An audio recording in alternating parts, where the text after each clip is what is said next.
देखो कल पढ़ाए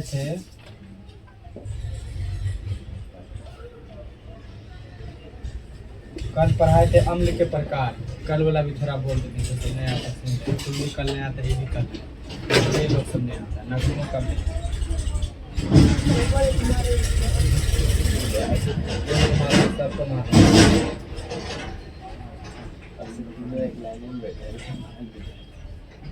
उसको मारे वो अलग बहाना पड़ेगा, इसको मारे स्कूल गए। हम तो पहले ये बोल दिए थे, कल छुट्टी दिए थे, कल बोल दिया था, अब क्या बोले थे ले आना।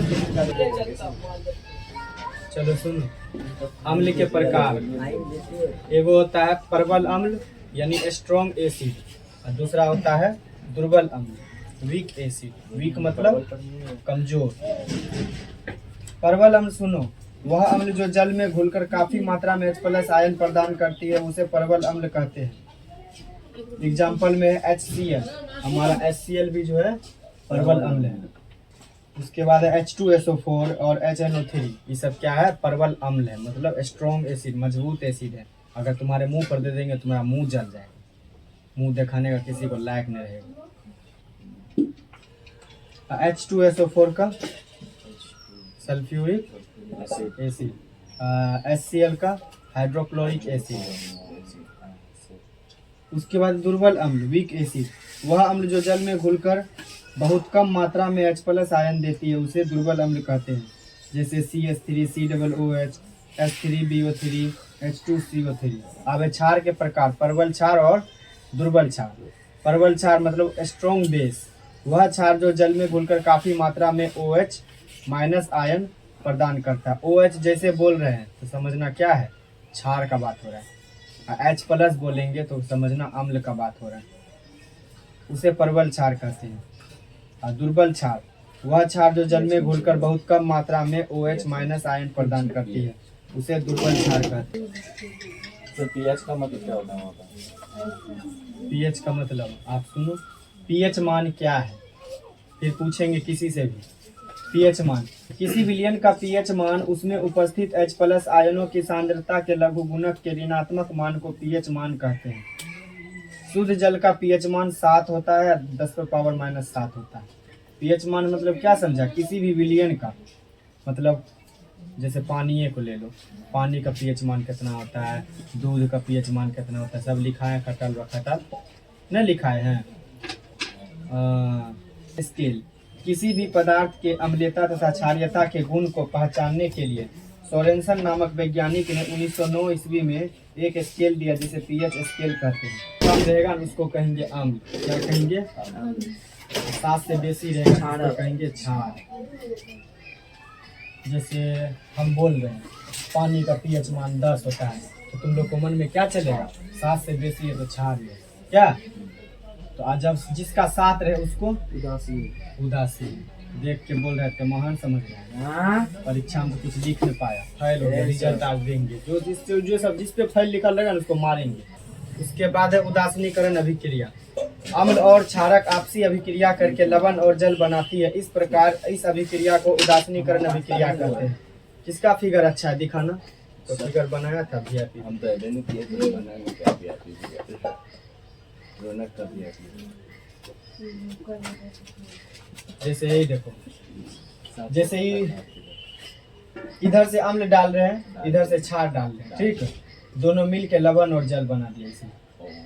यही है उदासीनीकरण अभिक्रिया। उदासीनीकरण का ये लिख दो या ये लिख दो, चित्र बना दो तो और अच्छा। अगर चित्र बनाने का मन नहीं है तो क्षारक प्लस अम्ल बराबर लवण और जल बन गया। किसी भी उदासीन विलयन का पीएच मान कितना होता है? 7। अभी बोले देखो, किसी ऑब्जेक्टिव में सब पूछेगा, किसी भी उदासीन विलयन का पीएच मान 7। यदि पीएच स्केल में किसी विलयन का मान 7 से कम हो तो अम्लीय होगा। 7 से कम होगा तो अम्लीय।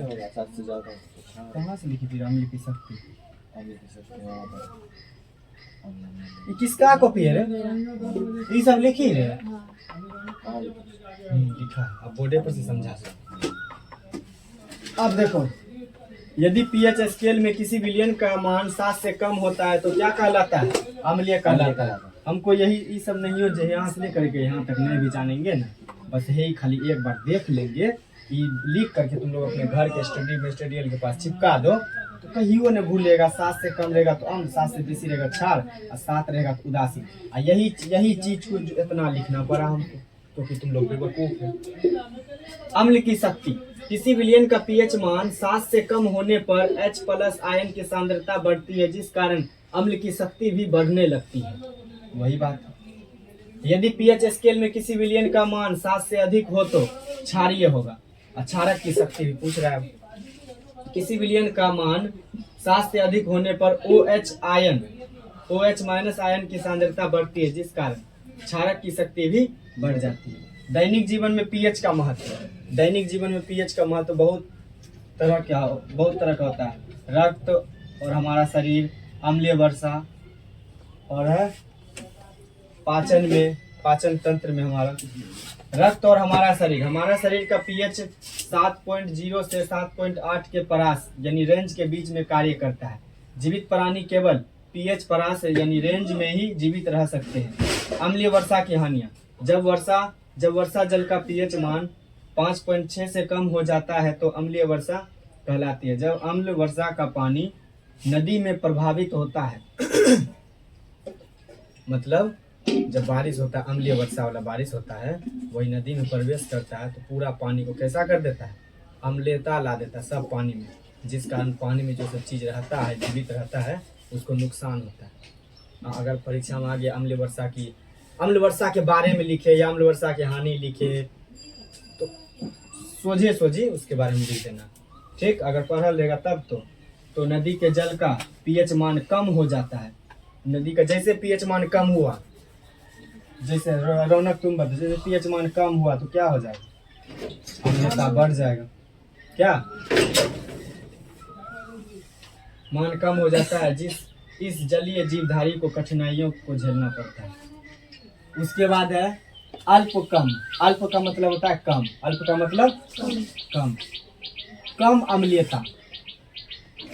देखो हम सिर्फ यहाँ पे लिखे हैं अल्प अम्लीयता, कम अम्लीयता। इसका मतलब हुआ जैसे पहले बोलने, कुछ व्यक्तियों में HCl का स्राव बहुत कम होता है, जिस कारण उनका भोजन नहीं पचता। ये HCl कहाँ से निकलता है, हमारे अमाशय से। कहाँ से, अमाशय से HCl का स्त्रावन होता है। जैसे खाना खाते हैं HCl भी निकल को खाना मिलता है।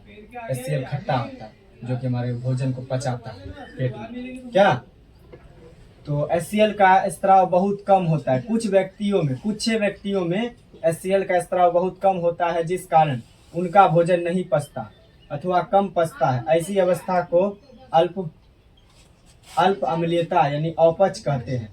ऐसे व्यक्ति को अपने भोजन के साथ अम्लीय पदार्थ जैसे नींबू या सिरका लेना पड़ता है, अथवा पाचक रस उत्पन्न करने वाली औषधि को भी लेना चाहिए या लेना पड़ता है। जैसे कोनो चीज तुम लोग खा लेगा नहीं पचेगा, इसका मतलब क्या हो रहा है, तुम्हारे अमाशय से जो HCl का स्त्रावन हो रहा है बहुत कम हो रहा है, जिस कारण तुम्हारा भोजन नहीं पच रहा है, अपच हो रहा है। तो इस कारण तुम खाना जैसे खा रही है तो उसके साथ खट्टा चीज थोड़ा सा खा लो तो तुम्हारा भोजन पच जाएगा। और उससे भी काम नहीं हो रहा तो औषधि वाला दवाई ले लो जो पाचक रस में HCl उत्पन्न करेगा।